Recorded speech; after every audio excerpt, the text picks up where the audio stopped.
Alright, so after just over a week, I am finally back to continue the Ayrton Senna driver career. If you're wondering where I've been for the last 8 days, I've been suffering with this. I've basically been bedbound for like a good 6 days and I couldn't really move, so that wasn't very fun. But we're back. I'm still not fully recovered, but I feel well enough to return to making content. This is going to be quite interesting because, of course, I haven't uploaded in 8 days.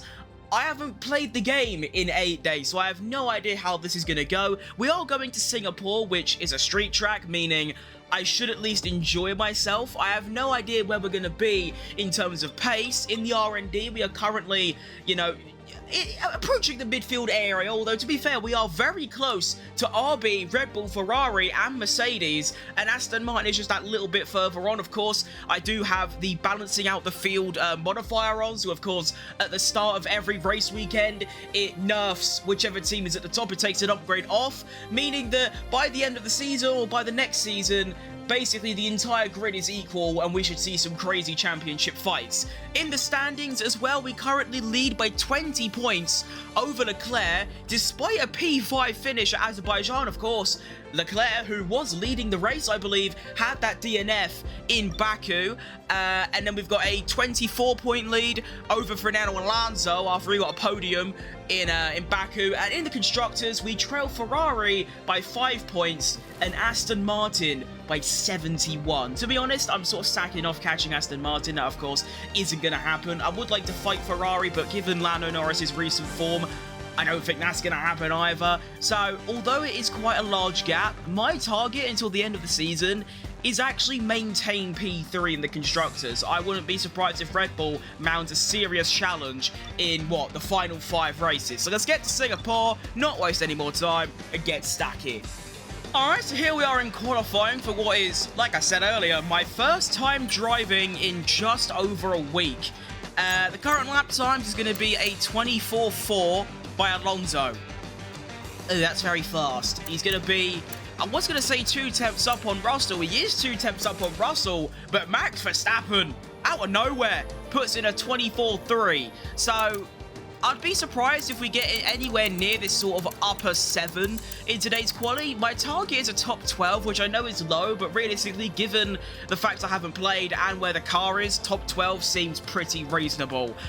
Where's Lando Norris, by any chance? He's P13. Okay, so of course, the main primary target, the only thing that matters, is beating your teammates. So to do that, I need to set a 1 minute 25.283. Right, I have absolutely zilch idea how this lap is going to go. It could go one of 2 ways. Either I come back out of nowhere hitting immediate form and I go and put a very nice quali lap together, or I crash a lot. There is going to be no in between. We're going to send it into turn 1. Nice on the braking. Into turn 3. That actually felt okay. Yeah, that's actually pretty good, to be fair. And then go through here, right the curve a little bit, up against the wall. All right. I'd say there's a little bit more in there on the exits, but apart from that, a pretty solid sector 1. And it's going to be a... Okay. 2 tenths up on Nico Hulkenberg. That is a very nice sector 1. It is important to keep in mind I usually am a lot better in sector 1 compared to the other 2 sectors. Sector 2 I'm especially quite weak, so that's going to be tough. We'll make the most of it. In we go, and then over the curb, try not to lose the rear, get on power as early as possible, send it into the chicane, a little bit early on the brakes, but if we can avoid oversteer on the exit, which I do brilliantly, maybe not an awful sector 2 time. We're going to come through, and I'm actually going to find even more time on Hulkenberg. That is an ultimate rarity. That was actually a really nice sector 2, and then we're going to use all of the overtake I have remaining as we approach the final few corners of the lap, right over the curbing, avoid the oversteer. Oh, that's a very lovely lap. What a lap to come back with. That is really, really solid. We crossed the line, and it's P11, and it's a 25 dead, so 2.5 tenths up on the Lando. That is lovely. That was the complete opposite of my expectation, to be honest. I was very much expecting to just either crash a lot or just do a lap that is so smelly that I'm in the bottom 3. But no, P11, I don't think there's much improvement in that. Solid. Oh, that's troubling. I was about to just go out for my second run like I always do, and it says that it's going to rain soon. Do I have enough time to actually get out on track for another lap? Let's see. What's the conditions looking like out on track? Is it all right? Oh, okay. Yeah, no, it's fine. All right, we will get one final lap in without the weather getting in the way. All right, here we go then. Final run of the session. I'd be happy, to be honest, if I can find any improvement at all. Though Lando Norris has gone ahead of me, so I need to find at least something. Into turn 1, losing a little bit of time, but it's okay. I can maybe find it back through turn 3. A bit of oversteer, but a nice exit. Will see us gain a bit of time. Use less braking. Oh, that's going to be a bit dodgy. No, I've survived, and I've actually found a little bit more time. Nice. Into Sector 1, it's going to be a purple Sector 1 for Ayrton Senna, aka FUTcrim, on his comeback. I'm not even looking at the Delta anymore. I am just focusing on chaining the absolute best corners together as possible. Half a second up! Holy shit! What am I cooking? I'm actually cooking a beef ramen stew with extra dumplings. Oh my! Into the chicane, braking a little bit later where you're actually sort of supposed to. On the exit, a little bang with the wall, that's fine. Even more time found through Sector 2. Oh, that was a bit too early. On the braking, that's all right. Yeah, go. Lovely. Gonna go all the way down to 20% overtake. Oh my goodness. This lap is something special. Sector 3, a little bit late on the brakes, but it's okay. Get round, avoid the wall. A little bit more time found. Just turn the overtake on now. Slight lift. Ah! On the comeback, he finds 0.6 of a second. P4. Come on! Where's that come from? I was not expecting that at all. Like I said, I would have been perfectly content with a top 12. And he goes and gets a P4, and it's not just a P4. I am only 0.2 away from one of my championship rivals, Max Verstappen. Wow. That is incredible. I am gobsmacked with that performance. Holy shit. Well, P4 in the Singapore Grand Prix. It's a street track. Overtaking is difficult. So, going off that basis, I would like to say I can probably finish within the top 5. That'd be ideal. Let's get to race day. Come on. It is time for the Singapore Grand Prix 2026, I think. I don't know. Anyway, yeah. P4, genuinely unbelievable, unfathomable, spectacular. You know, all of those words being rather fitting for that qualifying performance. Like I said, I want a top 5. I feel like that's not an outrageous thing to go for, even if my race pace is pretty bad. Just because it's a street track, it should make defending fairly simple. Here's the strategy for today. It's actually quite a wild one. We don't usually see the soft tyres in action because, of course, they wear just far too quickly. But according to the estimated race times, it looks like the softs might actually be usable. So, soft tyres for 8 laps, go for an undercut on all the other soft runners, and then the mediums for 14 laps. Honestly, I really like the idea of this strategy because there's a lot more balance, but who needs balance when you can absolutely give it some on some soft tyres? I would rather do that. So, let us begin the Singapore Grand Prix. Alright, here we go. Let's see. Has my weak break made me better at race starts? And we are off the line, and it's not horrible. There's a little bit of wheel spin going on, but I am away. And I'm going to be one place down going into turn 1. I'm going to try and win it back. It's going to be Charlie going for the move. It'd be quite massive if I can defend from Charlie, seeing as he is one of my championship rivals, actually the closest rival I have. And I managed it. So, off the line, keeping my place of P4. That's ideal. Now, what I want to try and do is I'm not too bothered about trying to catch the cars ahead and overtake them because, quite frankly, I don't have the pace for that. What I want to do is just stay in the DRS, you know, just get dragged along so I don't have to worry about defending and then just sort of chill. That's the plan. But a very nice opening lap, or opening sector, I should say. I did lose the place to Leclerc, but honestly, that race start compared to most of mine, that was pretty solid. And there is the first lap complete, and I will say, George Russell already kind of dropping back from Alonso. Of course, most of that is to do with the fact that he is on the medium tyres, everyone else is on the softs. But this is going to help me massively, because it's going to make my life a lot easier when trying to get DRS. I can save tyres, I don't have to push too hard, and, well, if the opportunity comes, when he loses DRS, I can just send it up the inside because I should be able to brake later because of my tyres. That's quite fun. I enjoy that prospect. Oh, look at that. George Russell has now lost the drag reduction system on Alonso. I wonder if I can go for a move now. And honestly, although I would like to just stay behind Russell and just sort of get towed along, if I can go for a move to get up into the podium places, you know I'm going for it, but I'd say I'm probably a little bit too far back on this occasion. Well, actually, I'm very close. Honestly, next lap, if I'm like a 10th closer, I could just dump the overtake and easily get past him. But because Alonso was scrapping with Verstappen, Russell has now regained DRS, so that is very cringe. Right, you join me a few laps later, and I must say, I am currently driving at a very high standard. I mean, I am still quite surprised I'm actually managing to stick with Russell. It seems as soon as he got that DRS, he's managed to up his pace. I assume that is also because, of course, he's on the mediums, everyone else is on the softs. Those soft tyres, by now, are going to start becoming a bit dodgy, and I can feel them slipping away slightly, and of course, the mediums should still be in a very nice condition, meaning the pace difference between the softs and mediums becomes less and less. But I'm still chilling. I have a 1.7 second gap to Charlie, and I'm managing to stick with this top three. So, when I trigger the undercut, which I should realistically be undercutting all of these people, in like, I should be stopping a lap earlier. Will I actually get the undercut off? I don't know yet, but I should be stopping. I should be stopping a lap earlier, and then of course a really good lap might see me not just get into the podium places, but maybe into the lead of the race. But we are still a lap or two off that, so yeah.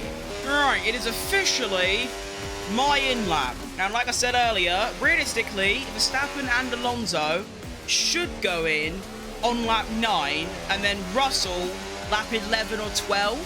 So, that gives me one undercut lap on Verstappen and Alonso, but upwards of 3 undercut laps on Russell. Now, of course, it's very important that when I go into the pits, I'm quite close to these 3.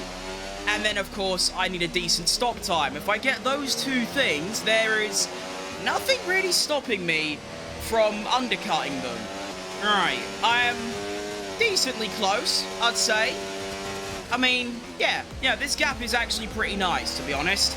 Oh, I've cocked that up a bit. I'm going to lose a bit of time. But honestly, that's not too bad. I go into the pits, as predicted. The other 3 do stay out. And then if I ever needed a good stop time in my life, this is the time. On my first time back after a week, McLaren Crew, please bless me!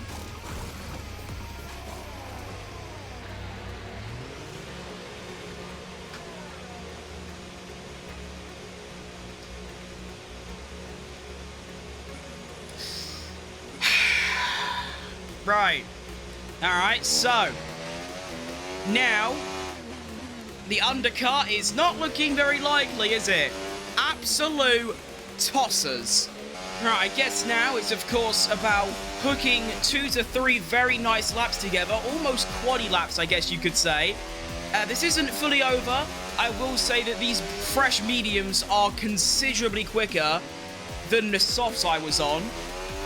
So that's a good sign, but I don't know if I can not just pull back. I mean, I already had to gain 1.5 seconds, but now I've got to find upwards of like 4.5 seconds to get the undercut. So, yeah, that's looking promising, isn't it? We can see that Alonso and Verstappen are in the pits, and I am miles behind. It's not looking too good. Around the final corner we go. Let's see about it then. Where am I going to be? Fastest sector 3. There goes Verstappen and Alonso around turn 1.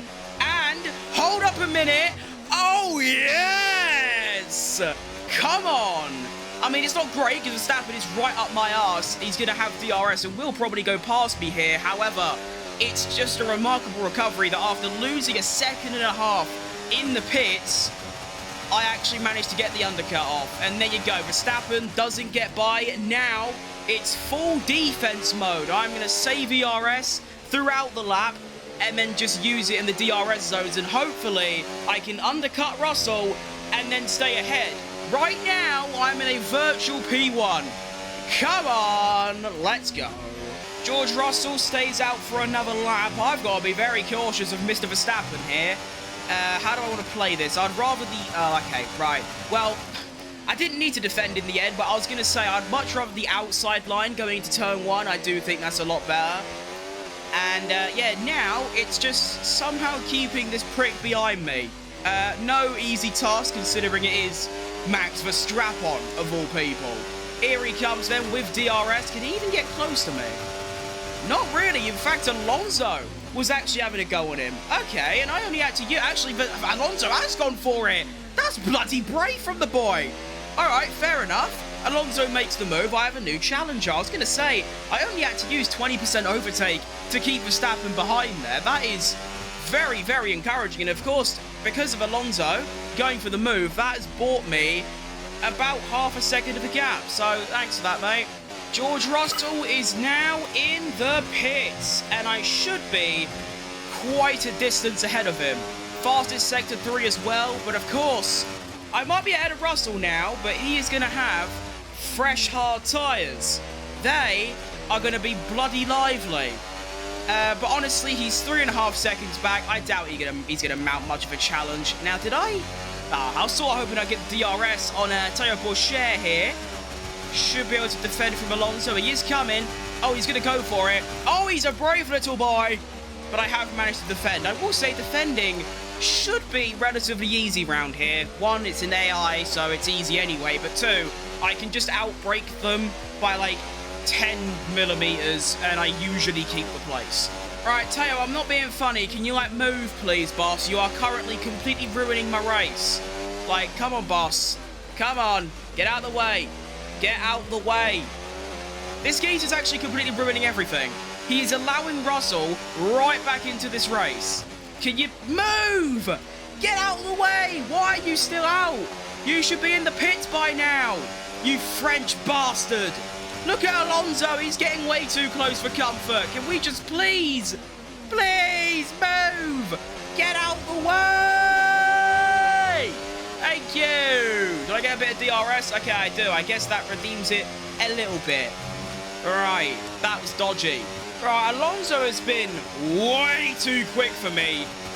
But can I still defend? Yes, okay.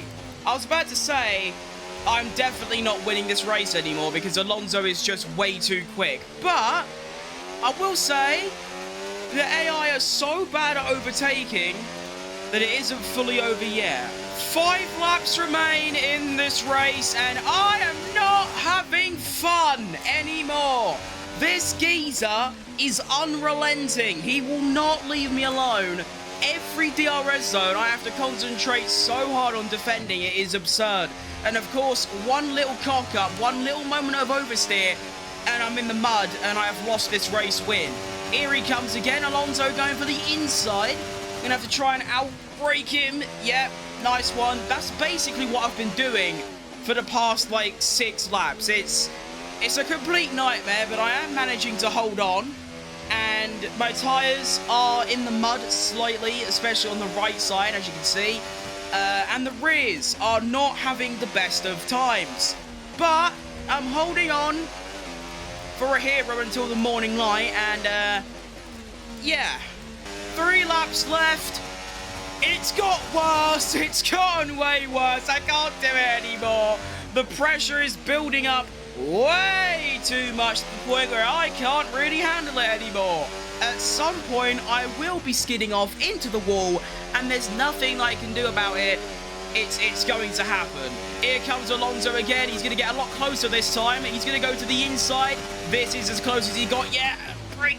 Okay, still managing to hold on. Luckily, Alonso really doesn't try that hard to overtake. He does like to brake a bit on the early side, which of course, massive advantage to me, so I can swoop it around the outside and keep the place. But as you can see as well, my pace is so bad now that George Russell has actually invited himself back into the fray. He's now only 1.3 seconds off me, and actually less than that now. He's almost under a second. So this is now a four-way fight for the win. Alonso's never gone for a move around here before. Today and now is going to be no different. So 2 more laps to hold on for. Come on. Alright, here we go. Final lap of the race. As you can see, I've got a full tank of overtake. I turned the overtake off during Sector 2, so I've got quite a lot to use. And come on.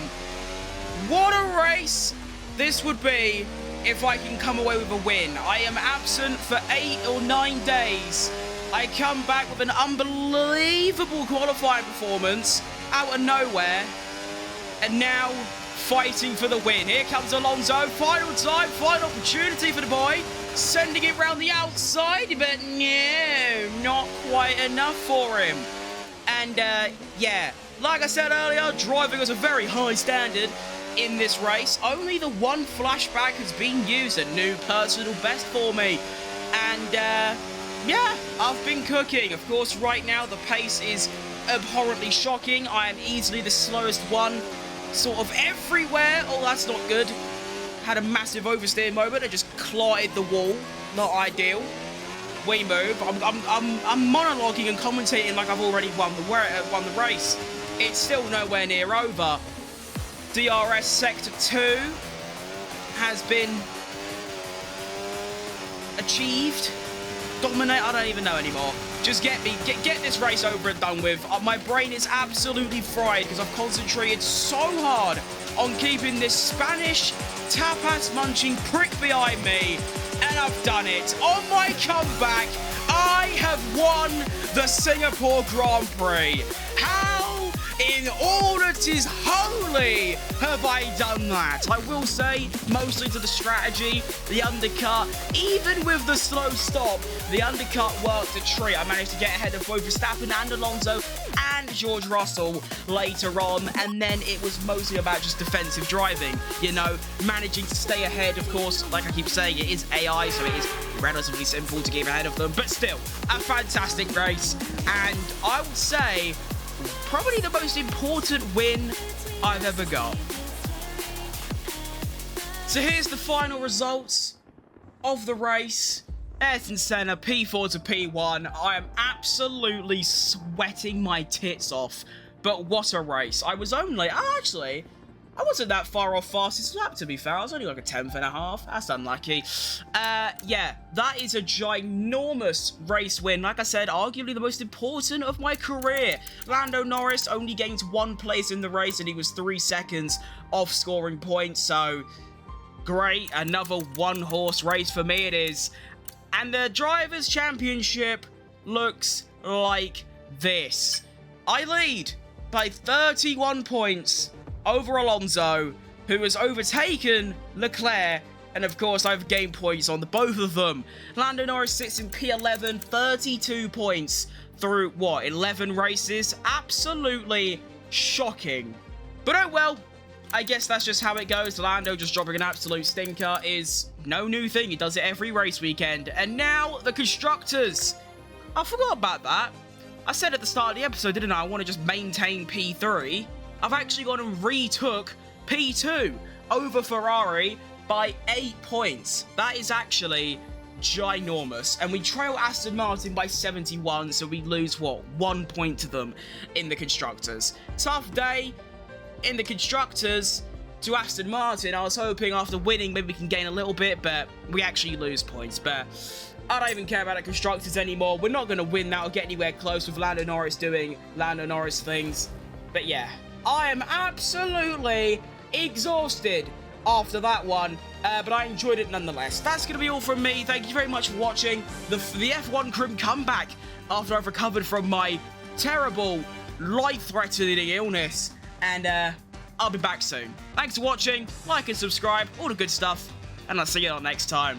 Goodbye.